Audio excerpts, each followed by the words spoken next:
আসসালামু আলাইকুম প্রিয় দর্শক। তো ফেসবুকের নতুন আপডেট প্রোফাইল রিকমেন্ডেশন। তো এই প্রোফাইল রিকমেন্ডেশন আসলে কি, তো সে বিষয়ে আলোচনা করবো আজকের এই ভিডিওতে। এটা ফেসবুকের একটা নতুন আপডেট, ধামাকাদার নতুন আপডেট।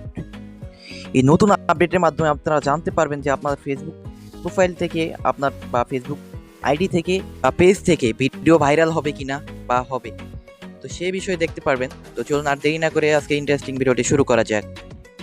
তো প্রিয় দর্শক, আপনাদের প্রথম কাজ হবে আপনাদের ফেসবুক অফিসিয়াল অ্যাপে চলে আসুন। অফিসিয়াল অ্যাপে আসার পর আপনারা এখান থেকে চিত্রটি ক্লিক করুন। তারপর এখান থেকে আপনারা প্রফেশনাল ড্যাশবোর্ডে ক্লিক করুন। প্রফেশনাল ড্যাশবোর্ডে ক্লিক করার পর আপনাদের সামনে এরকম একটা ইন্টারফেস আসবে।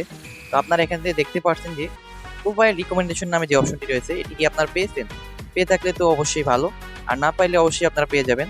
তো আমরা যদি এখান থেকে ফেসবুক প্রোফাইল রিকমেন্ডেশন নামে যে অপশনটি রয়েছে, তো এখানে যদি একটা ক্লিক করি, আমাদের সামনে এরকম একটা ইন্টারফেস আসবে। তো আমরা এখানে দেখতে পাচ্ছি যে দুটো অপশন রয়েছে, যা টিক চিহ্ন রয়েছে। কোনটা হলো কন্টেন্ট ইজ রিকমেন্ডেবল, মানে আপনার কন্টেন্টগুলো যে আপলোড করবেন বা আপনার ভিডিওগুলো যে প্রতিনিয়ত আপলোড করবেন, সেগুলো কি রিচ বাড়বে বা গ্রো করবে বা ফেসবুক টিম সাজেস্ট করবে, সেই বিষয়ে এখানে কিন্তু উল্লেখ করা রয়েছে। তো আপনারা যদি আপনাদের এই ফেসবুক প্রোফাইল বা পেজে যদি এরকম দুটি চিহ্নই থাকে, টিক চিহ্ন থাকে, বা কন্টেন্ট ইজ রিকমেন্ডেবল অপশনটা যদি সঠিক থাকে, তাহলে কিন্তু আপনি নিশ্চিত থাকুন যে আপনার প্রতিনিয়ত ভিডিও আপলোড করুন, একটি না একটি ভাইরাল হবে বা ফেসবুক টিম আপনাদের ভিডিওগুলোকে সাজেস্ট করবে 100%। আর যদি কন্টেন্ট ইজ রিকমেন্ডেবল অপশনটি যদি সঠিক চিহ্ন না থাকে, তাহলে আপনি আপনার ফেসবুক প্রোফাইলে কিন্তু রিচ আসবে না বা গ্রো করবে না।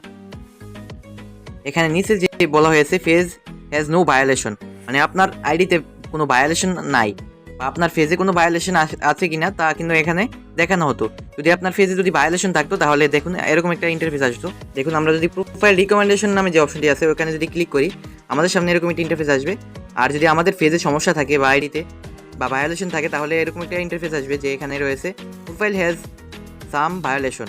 এখানে দেখতে পাচ্ছেন যে ভায়োলেশন দেওয়া আছে, কিন্তু আমাদের কন্টেন্টগুলো কিন্তু ভাইরাল হওয়ার সম্ভাবনা আছে, কারণ এখানে সঠিক চিহ্ন দেওয়া আছে কন্টেন্ট ইজ রিকমেন্ডেবল। মানে আপনার ফেসবুক প্রোফাইল থেকে যে পোস্টগুলো করবেন বা ফেসবুক আইডি থেকে যে পোস্টগুলো করবেন, সেগুলো কি আপনি আপনার ফেসবুক টিম কারো কাছে সাজেস্ট করবে বা যারা দেখে ভিডিও তাদের কাছে কি সাজেস্ট করবে কিনা, তা এখানে বলা হয়েছে। আর এখানে যেটা বলা হয়েছে প্রোফাইল হ্যাজ সাম ভায়োলেশন, মানে আপনার কিছু ভায়োলেশন আছে। তো আমরা এখানে যদি ক্লিক করি, ভায়োলেশন ডিটেলস যদি ক্লিক করি, তাহলে আমাদেরকে দেখিয়ে দেবে যে কেন ভায়োলেশনটা আসছে। তো এখানে কিন্তু কিছুই দেখানো হচ্ছে না, কারণ এখান থেকে কিছুই দেখানো হচ্ছে। তো আপনারা নিচের দিকে যদি একটু লক্ষ্য করেন, এখানে লেখা আছে অ্যাকাউন্ট স্ট্যাটাস। তো আমরা যদি এখানে অ্যাকাউন্ট স্ট্যাটাসে ক্লিক করি, এখানে যদি ক্লিক করি, তাহলে কিন্তু আমাদের ফেসবুক আইডিতে যে সমস্যার কারণে এই ভায়োলেশনটি আসছে, সেটি হলো ফেসবুক ওয়ার্নিং থাকার কারণে বা আপনার ফেসবুক আইডি যদি রেস্ট্রিক্ট থাকে, তাহলে এই সমস্যাটি আসতে পারে। তো ভয় পাওয়ার কিছু নেই প্রিয় দর্শক, যখন আপনার এই ওয়ার্নিংটি চলে যাবে, তখন কিন্তু এটি ঠিক হয়ে যাবে, সঠিক চিহ্ন চলে আসবে।